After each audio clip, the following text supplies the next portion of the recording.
ಪ್ರಿಯ ವೀಕ್ಷಕರೇ, C9 ಕನ್ನಡ ಸುದ್ದಿವಾಹಿನಿಗೆ ಸ್ವಾಗತ. ನಾನು ನಿಮ್ಮ ಸುಮಾ ಪಾಟೀಲ್. ದುತ್ತೂರ್ಗಾಂವ್ ಗ್ರಾಮದ ಶಿವಶಕ್ತಿ ಮಂದಿರದಲ್ಲಿ ನವರಾತ್ರಿ ವೈಭವ. ಕಲಬುರಗಿ ಜಿಲ್ಲೆಯ ಆಳಂದ ತಾಲೂಕಿನ ದುತ್ತೂರ್ಗಾಂವ್ ಗ್ರಾಮದ ಶಿವಶಕ್ತಿ ಅಭಿನವ ದೇವಾಲಯದಲ್ಲಿ ನವರಾತ್ರಿ ಉತ್ಸವ ಪ್ರಯುಕ್ತ ಅಕ್ಟೋಬರ್ 3ರಿಂದ 12ರವರೆಗೆ ಶ್ರೀದೇವಿ ಮಹಾತ್ಮೆ ಪ್ರವಚನ ಹಾಗೂ ವಿವಿಧ ಧಾರ್ಮಿಕ ಕಾರ್ಯಕ್ರಮಗಳನ್ನು ಹಮ್ಮಿಕೊಳ್ಳಲಾಗಿದೆ.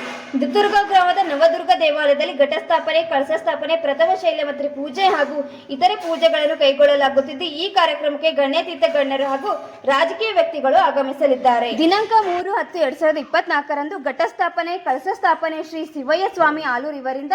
ದಿನಾಂಕ 4/10/2024ರಂದು ಶೈಲಪುತ್ರಿ ಪೂಜನೆ MY ಪಾಟೀಲ್ ಶಾಸಕರು ಹಾಗೂ ಅವರ ಕುಟುಂಬದವರಿಂದ. ದಿನಾಂಕ 5/10/2024ರಂದು ಬ್ರಹ್ಮಚಾರಣೆ ಪೂಜೆ ಮಾಜಿ ಶಾಸಕರಾದ ದತ್ತಾತ್ರೇಯ ಪಾಟೀಲ್ ಸಿ ರೇವೂರ್ ಇವರಿಂದ.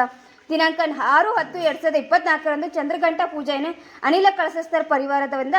ದಿನಾಂಕ 7/10/2024ರಂದು ಕುಷ್ಮಾಂಡ ಪೂಜೆಯನ್ನು ಡಾಕ್ಟರ್ SB ಕಾಮರೆಡ್ಡಿ ಪರಿವಾರದವರಿಂದ. ದಿನಾಂಕ 8/10/2024ರಂದು ಸ್ಕಂದ ಮಾತಾ ಪೂಜನೆ ಶ್ರೀ ಬಸವರಾಜ್ ನಂದ್ಯಾಳ್ ಪರಿವಾರದಿಂದ.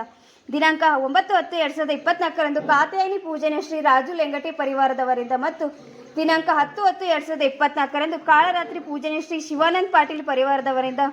ದಿನಾಂಕ 11/10/2024ರಂದು ಮಹಾಗೌರಿ ಪೂಜನೆ ಅನಿಲ್ ಕುಮಾರ್ ಉದ್ದಿಮೆದಾರರು ಬೆಂಗಳೂರು ಕುಟುಂಬದವರಿಂದ. ಕೊನೆಯದಾಗಿ ದಿನಾಂಕ 12/10/2024ರಂದು ಸಿದ್ಧಿದಾತ್ರಿ ಪೂಜನೆ ಡಾಕ್ಟರ್ ಶರಣಬಸಪ್ಪ ಆವಂಟಿ ಹಾಗೂ ನೆರವೇರಿಸಲಾಗುವುದು. ಆನಂದ್ ಗಾರಂಪಳ್ಳಿ ಪರಿವಾರದವರಿಂದ ಶ್ರೀ ದೇವಿ ಮಹಾತ್ಮೆ ಪ್ರವಚನ ಹಾಗೂ ನವರಾತ್ರಿ ಉತ್ಸವದ ಕಾರ್ಯಕ್ರಮ. 108 ಜನ ಮುತ್ತೈದೆಯರಿಂದ ಮಹಾಮಂಗಳಾರತಿ ಕಾರ್ಯಕ್ರಮ. ಕಲಬುರಗಿ ಜಿಲ್ಲೆಯ ಆಳಂದ ತಾಲೂಕಿನ ಸುಕ್ಷೇತ್ರ ದುತ್ತೂರ್ಗಾಂವ್ ಕಾರ್ಯಕ್ರಮಕ್ಕೆ ಸ್ವಾಗತ ಕೋರುವರು ಶ್ರೀ ಚಂದ್ರಶೇಖರ್ ಎಸ್ ಹಿರೇಮಠ ಮಾತನಾಡಿ ತಿಳಿಸಿದ್ದಾರೆ. ವರದಿಗಾರರು ಚಂದ್ರಶೇಖರ್ ಚಿತ್ತಾಪುರ್.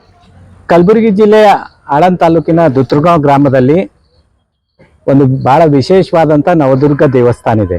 ಅಂದರೆ ಈ ದೇವಸ್ಥಾನದಲ್ಲಿ ಮಹಾಕಾಳಿ, ಮಹಾಲಕ್ಷ್ಮಿ, ಮಹಾಸರಸ್ವತಿ ಅಲ್ಲದೆ ದೇವಿಯ ಎಲ್ಲ ಅವತಾರ 9 ಅವತಾರದ ಸಪ್ರೇಟ್ ಮೂರ್ತಿಗಳಿವೆ. ಮತ್ತು ಭಾಳ ವಿಶೇಷವಾಗಿ ಸ್ಥಾಪನೆ ಮಾಡಿದಂಥ ಶ್ರೀಚಕ್ರ ಇದೆ.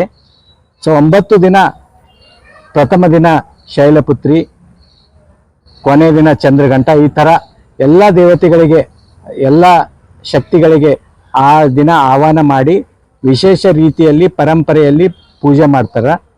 ಮತ್ತು ಶ್ರೀಚಕ್ರ ಬಹುಶಃ ನಮ್ಮ ಹೈದರಾಬಾದ್ ಕರ್ನಾಟಕದಲ್ಲಿ ಯಾವ ದೇವಸ್ಥಾನದಲ್ಲೂ ಶ್ರೀಚಕ್ರ ಇಲ್ಲ. ಇದು ಭಾಳ ವಿಶೇಷ ರೀತಿಯಿಂದ ಶ್ರೀಚಕ್ರ ಸ್ಥಾಪನೆ ಮಾಡಿದ್ದೀವಿ. ಶ್ರೀಚಕ್ರದಲ್ಲಿ ಮಹಾಕಾಳಿ, ಮಹಾಲಕ್ಷ್ಮಿ, ಮಹಾಸರಸ್ವತಿ 3 ಜನ ವಾಸ ಮಾಡ್ತಾರೆ ಅನ್ನೋ ಒಂದು ಇದು ಇದೆ, ನಂಬಿಕೆ ಇದೆ. ಸೊ ಶ್ರೀಚಕ್ರಕ್ಕೆ ಮತ್ತು ದೇವಿಗೆ ಪೂಜೆ ಮಾಡುವಂಥ ಕಲಬುರಗಿ ಜಿಲ್ಲೆಯವರು ಯಾವುದೇ ಭಕ್ತರು ಶುದ್ಧ ಮನಸ್ಸಿನಿಂದ, ಶುದ್ಧತೆಯಿಂದ ಬಂದರೆ ನಾವು ಅವರಿಗೆ ಅವಕಾಶ ಮಾಡಿಕೊಡ್ತೀವಿ. ಪ್ರತಿ 9 ದಿನ ದೇವಿ ಪುರಾಣ ಕೂಡ ಸಾಯಂಕಾಲ 7 ಗಂಟೆಯಿಂದ ದೇವಸ್ಥಾನದಲ್ಲಿ ನಡೀತದೆ. ಪುರಾಣ ಮಹಾಮಂಗಲ ಆದಮೇಲೆ ಪ್ರತಿಯೊಬ್ಬರಿಗೂ ಪ್ರಸಾದ ವ್ಯವಸ್ಥೆ ಇದೆ.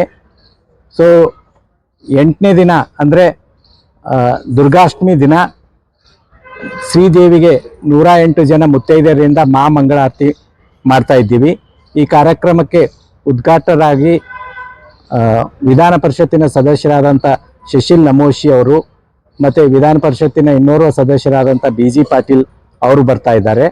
ಮತ್ತು ಪ್ರತಿ ವರ್ಷ ಶಿವರತ್ನ ಎನ್ನುವ ಒಂದು ಇದು ಕೊಡ್ತಾ ಇದ್ದೀವಿ ನಾವು, ಅವಾರ್ಡು. ಈ ಸರ್ತಿ ಈ ಭಾಗದ ಶಿಕ್ಷಣ ತಜ್ಞರು ಮತ್ತು ಸಮಾಜ ಸೇವಕರಾದಂಥ ಬಸವರಾಜ್ ಭೀಮಳ್ಳಿ ಅವರಿಗೆ ಸೆಲೆಕ್ಟ್ ಮಾಡಿದ್ದೀವಿ. ಅವರಿಗೆ ಆ ಒಂದು ಇದು ಶಿವರತ್ನ ಎನ್ನುವ ಒಂದು ಇದು ಕೊಡ್ತಾ ಇದ್ದೀವಿ ಬಿರುದು. ಈ ಎಲ್ಲ ಕಾರ್ಯಕ್ರಮಕ್ಕೆ ಎಲ್ಲ ಭಕ್ತರು ಬರಬೇಕು. ಪ್ರತಿದಿನ ಇದು ನಮ್ಮ ದೇವಸ್ಥಾನ ಕಟ್ಟಿ 4 ವರ್ಷ ಆಯಿತು. ಇದಕ್ಕಿಂತಲೂ ಮೊದಲು ಕೂಡ ಸುಮಾರು 200-300 ವರ್ಷದ ಇತಿಹಾಸ ಇದೆ ಈ ಕಾರ್ಯಕ್ರಮಕ್ಕೆ. ದೇವಸ್ಥಾನ ಇರಲಿಲ್ಲ ಅವಾಗ, ಆದರೂ ಕೂಡ ನಾವು ಬೇರೆ ಕಡೆ ವ್ಯವಸ್ಥೆ ಮಾಡಿ ಮಾಡ್ತಾ ಇದ್ದೀವಿ. ಈಗ ದೇವಸ್ಥಾನ ಆಗಿ 4 ವರ್ಷ ಆಯಿತು. 4 ವರ್ಷದಿಂದ ಸತತವಾಗಿ ನವದುರ್ಗಿಯರ ಪೂಜೆ ಅಲ್ಲಿ ನಡೀತಾ ಇದೆ. ಎಲ್ಲ ಕಲಬುರಗಿ ಜಿಲ್ಲೆಯ ಎಲ್ಲ ಭಕ್ತರು ಅಲ್ಲಿ ಬರಬೇಕು.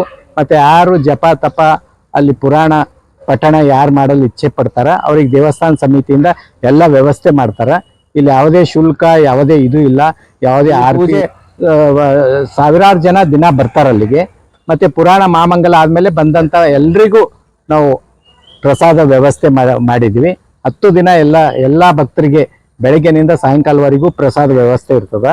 ಕಲಬುರಗಿ ಜಿಲ್ಲೆಯ ಭಾಳ ವಿಶೇಷವಾದಂಥ ಭಕ್ತಿಮಯವಾದಂಥ ಸ್ಥಳ ಇದು. ಶ್ರೀಚಕ್ರಕ್ಕೆ ಯಾರ್ಯಾರು ಬೇಡ್ಕೊಂಡಿದ್ದಾರೆ ಅವರಿಗೆ ಭಾಳ ಇಚ್ಛೆ ಆಗಿದೆ ಅಂತೇಳಿ ನಮ್ಗೆ ಹೇಳಿದ್ದಾರೆ.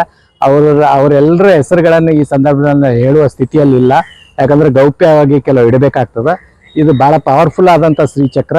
ಅಲ್ಲಿ ಬಂದು ಎಲ್ಲರೂ ಪೂಜೆ ಮಾಡಲಿ, ಈ ಕಾರ್ಯಕ್ರಮದಲ್ಲಿ ಭಾಗವಹಿಸಿ ನವದುರ್ಗಿಯರ ಏನೇನು ಸಾಂಸ್ಕೃತಿಕ ಕಾರ್ಯಕ್ರಮ ಆಗ್ತದೆ ಸರ್? ಸಾಂಸ್ಕೃತಿಕ ಕಾರ್ಯಕ್ರಮ ನಾವು ಇಟ್ಟಿಲ್ಲ. ಯಾಕಂತಂದ್ರ ಇದು ಬರೀ ಪೂಜೆಗೆ ಸೀಮಿತ ಆಗಿದೆ. ಪುರಾಣ ಮತ್ತೆ ಪೂಜಾ ಇದಕ್ಕೆ ಸೀಮಿತ ಮಾಡಿದ್ವಿ. ದಾಂಡಿಯಾ ಅಥವಾ ಇಲ್ಲ, ಅಂಥದ್ದು ಯಾವುದೂ ಇಟ್ಟಿಲ್ಲ ಸಾಂಸ್ಕೃತಿಕ. Okay sir, thank you.